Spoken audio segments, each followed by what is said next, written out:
It's 2 a.m., and the incense has been burning for 3 hours. You're kneeling on a stone floor in a room above a restaurant in Kowloon. 30 men stand in a circle around you. Most of them you've never seen before. A man steps forward. He's 63 years old, gold rings, cold eyes. He's the dragon head of the society you're about to enter. He holds a document, 36 oaths.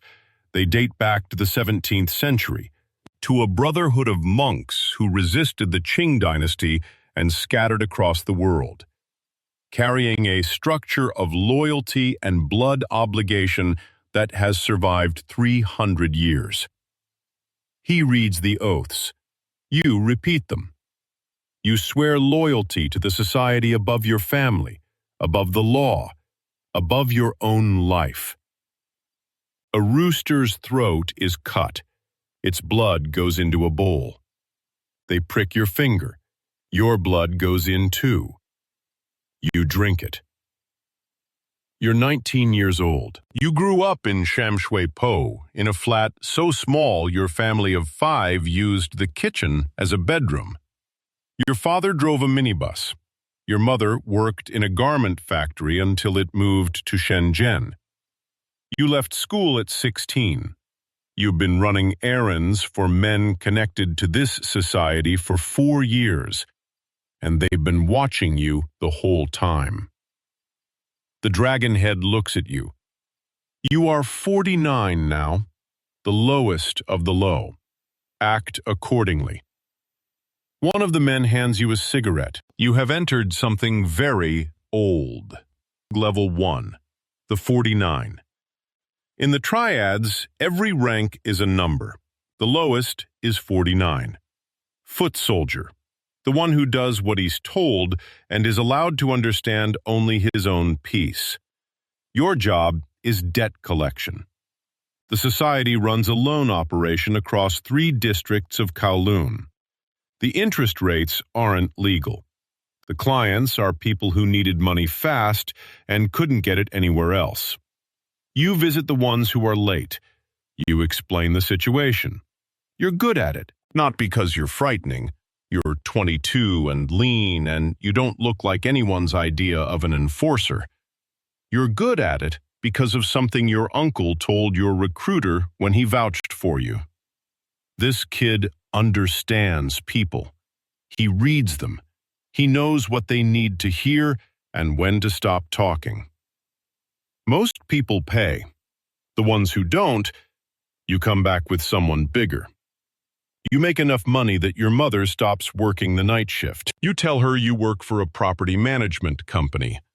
She doesn't ask questions. In Shamshui-Po, not asking questions is its own kind of wisdom. Level 2, the shadow. You're 25, 3 years in. You've proven 2 things. You can be trusted with money. You can be trusted with violence. The second one is harder to prove. The society doesn't want men who are violent by nature. Those men are unpredictable, expensive to manage. What it wants is men who can use violence as a tool, precisely, without excess, and stop the moment the objective is reached. You're assigned to work directly under the red pole. His name is Brother Fong. He's 41, 20 years in the society. The kind of calm that used to read as stupidity until you realized it was something else entirely. You shadow him for 18 months. You go everywhere he goes. You watch everything he does. When a rival gang moves into the night market near Chimsha Chui, Brother Fong doesn't respond with immediate force. He watches for 2 weeks, maps their structure, finds the pressure point, then applies pressure there and only there. 2 broken windows.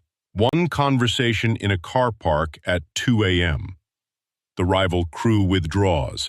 No shots fired, no arrests, no noise. You learn the real lesson. This isn't a violence business. It's an information business. Who owes what to whom? Who's expanding where? Who in the police is on payroll and who isn't? Who in government has appetites that can be managed? Violence is the currency of last resort. Information is the actual asset. You start building yours. Level 3. The Red Pole. You're 29. Brother Fong puts your name forward. The Dragonhead approves it. You are 426 now. Red Pole. Enforcer. 2 districts, 8 men. Multiple revenue streams under your protection. Your territory covers 3 night markets, a group of construction companies whose labor supply you control, a counterfeit goods operation running through a warehouse in Kwun, and an informal credit network serving the mainland Chinese community in your district. You run it the way Brother Fong taught you. Information first. Violence only when information runs out. You're making real money now. Tailored clothes, a flat in a better part of the city. You eat at restaurants where you used to wash dishes. You meet a woman named May. She's a secondary school teacher. She's the most honest person you've encountered in your adult life. Every conversation with her is a minefield because she asks real questions and expects real answers. She knows something about your work is wrong. She hasn't asked you to define it. You haven't offered. The silence between those 2 positions is where your relationship lives. It's not comfortable. You're not sure it's sustainable. You keep going anyway. Level 4. The White Paper Fan. You're 34. The Dragonhead moves you off the Enforcer track. You're promoted to 415. White Paper Fan. Strategist. Financial operations and intelligence. It's not a demotion. It's a recognition that your brain is worth more than your fists. You manage the society's money across 4 jurisdictions: Hong Kong, Macau, Vancouver, London. The diaspora communities built mirror structures in every city where enough Chinese migrants settled. Money that's earned here needs to become money that can be spent without questions anywhere. You move it through restaurants, construction companies, import-export businesses. You develop relationships with lawyers and accountants and property brokers who operate in the gray zone every major financial center contains. You use the Vancouver real estate market. For a decade, it's one of the world's most effective mechanisms for turning cash into equity with no questions asked. May leaves when you're 33. She doesn't do it dramatically. She sits across from you and says, "I've been waiting for you to become something different. I don't think you're going to." She says it the way someone delivers a diagnosis, accurate, delivered with enough care to make it worse. You don't argue. You don't have an argument. She's right. You're 34. You manage 4 jurisdictions. You are alone in the specific way of men who've made the society the primary relationship of their lives, which is what the 36 oaths were always asking for, and which you understood on the stone floor at 22, and agreed to anyway. Level 5. The Straw Sandal. You're 38. The 432. The Diplomat. The Triads are not one organization. They are dozens. Different territories, different histories, different relationships with each other ranging from alliance to active conflict. The Straw Sandal is the face each society shows the world outside itself. You travel between them. You carry positions from one dragonhead to another. You negotiate territory. You resolve disputes before they become wars that attract police attention and destroy the operations that generate the money. You travel.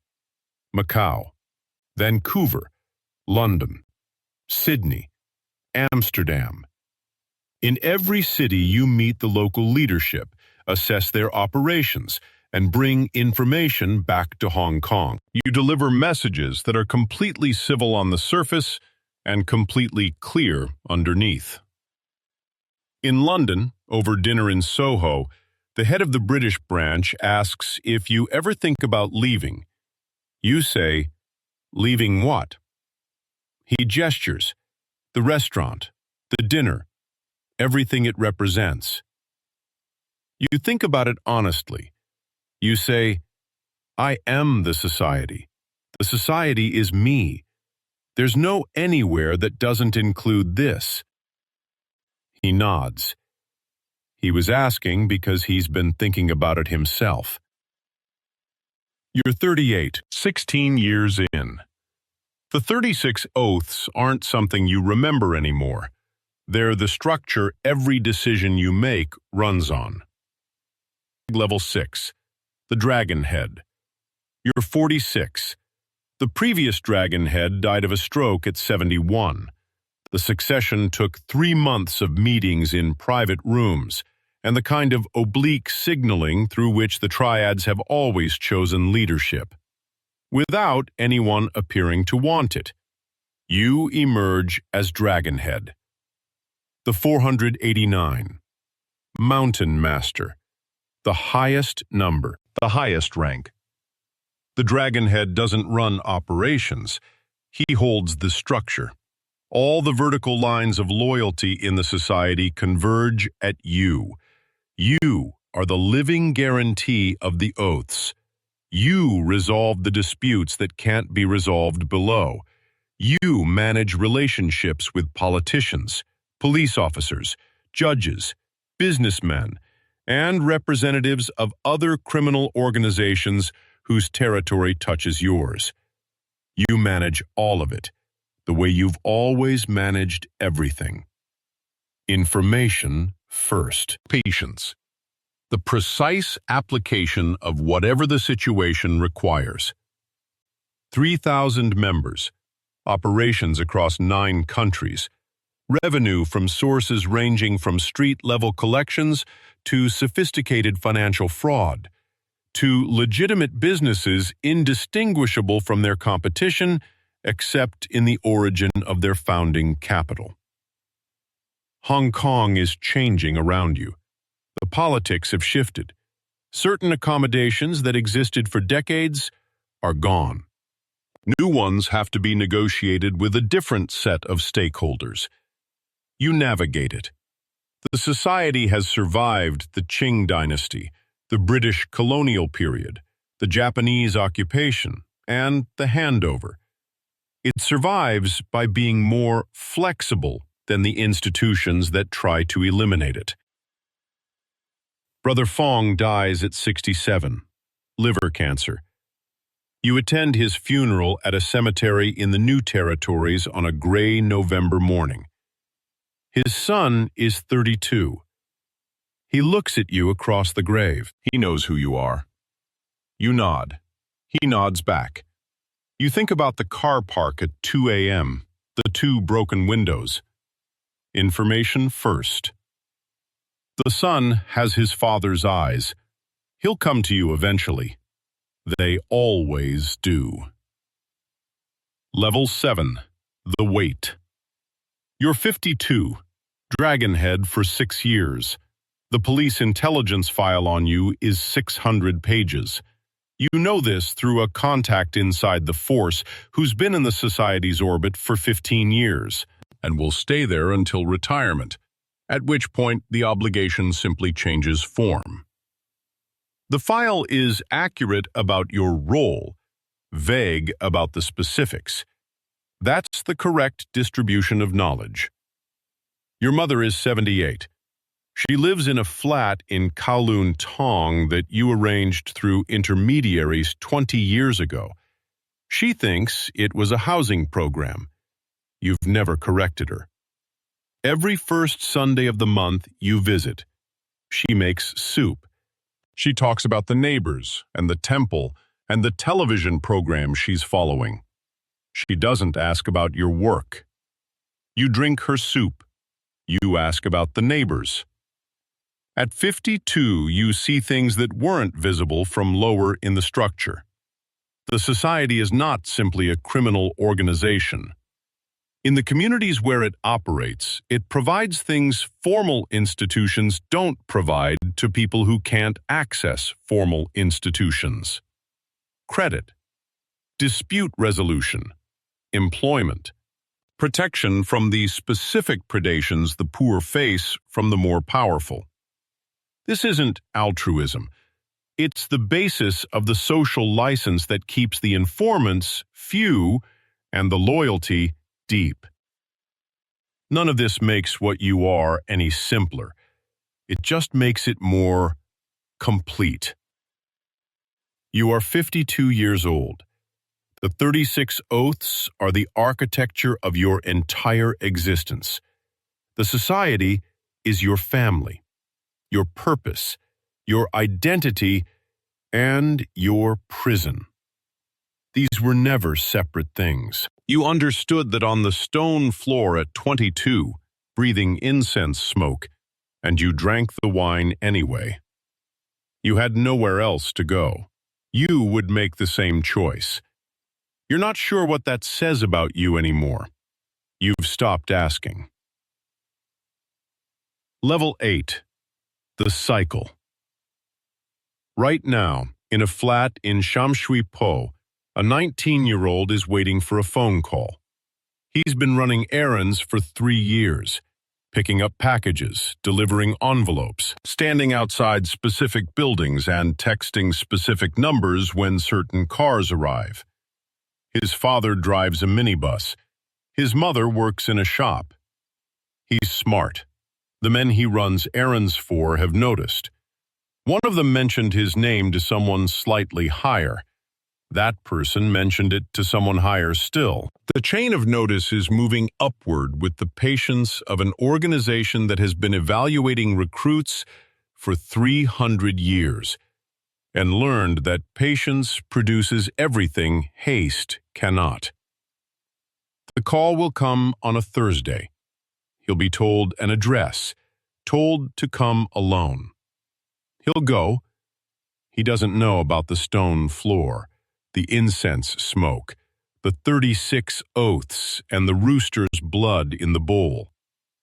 He doesn't know about May or Brother Fong's grave, or the car park at 2 a.m., or the 600 pages, or the soup on the first Sunday of every month. He knows what everyone in Shamshui-po knows, that there's a structure, that the structure takes care of its own, that the ones who get chosen are smart and hungry and loyal and know how to read people. He is all of those things. He'll kneel on the stone floor. He'll drink the wine. The incense will begin to burn. It's been burning for 300 years. It always burns.